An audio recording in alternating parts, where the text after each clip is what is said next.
Bonjour à tous et bienvenue dans cette nouvelle édition de Business Africa. Je suis Armelga. À suivre cette semaine, fermeture au Nigeria des banques internationales HSBC et UBS, alors que le pays connaît une chute des investissements étrangers. Économie bleue, les Seychelles lancent la toute première obligation au monde d'une valeur de 15 millions de dollars américains. Et puis, recul du yuan chinois de 10% de sa valeur par rapport au dollar américain. Les banques internationales HSBC et UBS ont décidé de fermer leur représentation au Nigeria, d'après une annonce de la Banque centrale. Aucune raison officielle évoquée alors que ce départ intervient en pleine baisse des investissements étrangers au Nigeria, qui ont représenté à eux seuls 12,2 milliards de dollars en 2017. Le compte rendu de Ruth Lago et Michael Dibi. Entre les banques HSBC et UBS, le Nigeria, le divorce est consommé. Ces institutions financières ont fermé leurs bureaux dans le pays, mettant fin à leurs activités. Dans cette bataille commerciale, la Banque centrale a adopté une posture régalienne. La CBN n'a donné aucune information sur ces départs groupés. C'est en 2014 que UBS a ouvert ses portes au Nigeria pour faciliter le transfert des fonds de ses clients vers d'autres comptes dans plusieurs autres pays. Quant à HSBC, cette banque entretient depuis quelques années une guerre ouverte avec l'État nigérian. En effet, l'institution avait prédit une baisse de l'économie en cas d'un second mandat du président Muhammadu Buhari en 2019. Des propos auxquels le ministre nigérian de la Communication avait réagi. Pour lui, HSBC veut tout simplement empêcher les réformes du gouvernement visant à lutter contre la corruption. L'État nigérien a promis de ne pas lâcher l'affaire, pas avant d'avoir récupéré tous ses fonds à la banque HSBC. En attendant tout dénouement à cette crise, le gouvernement nigérian doit redonner confiance aux investisseurs.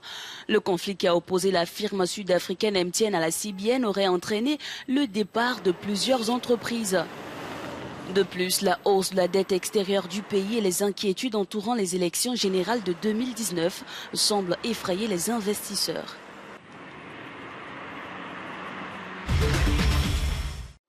« 15 millions de dollars américains, c'est le montant total de la toute première obligation bleue au monde émise par les Seychelles. Un emprunt obligataire qui permettra à cet archipel de 115 îles de financer des projets marins durables, d'étendre ses zones marines protégées et de développer le secteur de la pêche. Rappelons que l'aquaculture, deuxième pilier de l'économie séchelloise, emploie près de 17% de la population active, d'après les derniers chiffres de la Banque mondiale. Direction l'île Maurice, où l'aquaculture joue également un rôle majeur dans cette économie bleue. Yacine Mouaboud s'est intéressé de près à une ferme qui brasse plus de 8 millions d'euros de chiffre d'affaires. Opérationnelle depuis 2002, la ferme marine de Moëbourg continue d'étendre son activité en île Maurice. Avec ses 80 cages marines réparties en 3 sites, elle est parmi les leaders du secteur de l'aquaculture de l'île, grâce notamment à sa production qui s'élève à environ 3000 tonnes de poissons par an. Les poissons arrivent fraîchement pêchés le matin. Nous avons le tri qui est fait ici.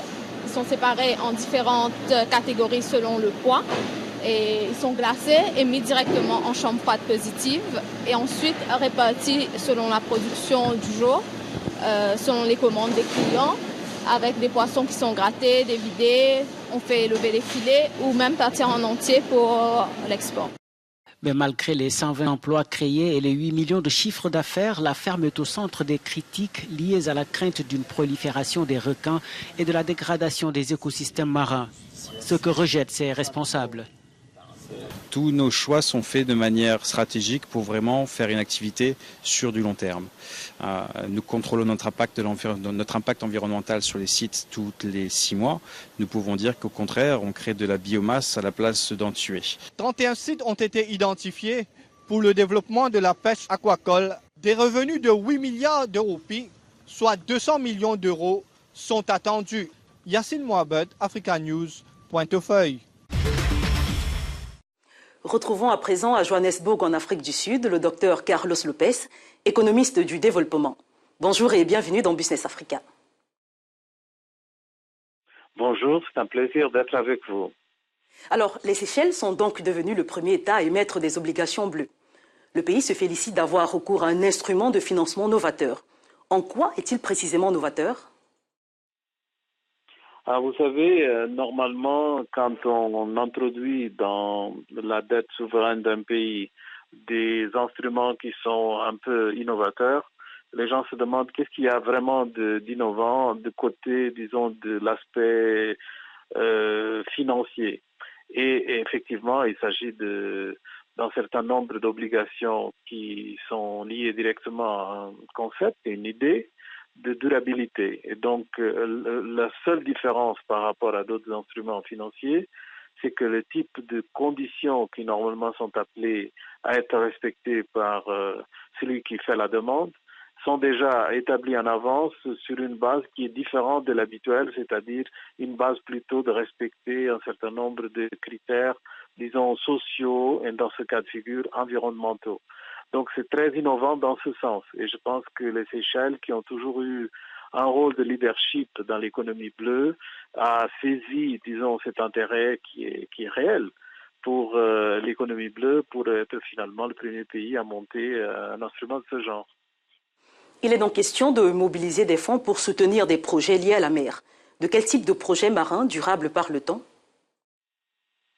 Bon, l'économie bleue, c'est assez vaste. Donc, ça concerne, pour commencer, non seulement l'environnement, mais aussi les gens qui vivent de la mer.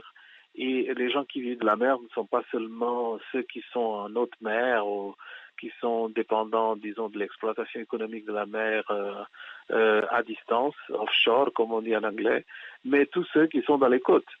Donc, finalement, les réseaux de transport, les gens qui ont une économie qui est liée, disons, à des villes qui sont côtières, tout ça, ça fait partie de l'économie bleue.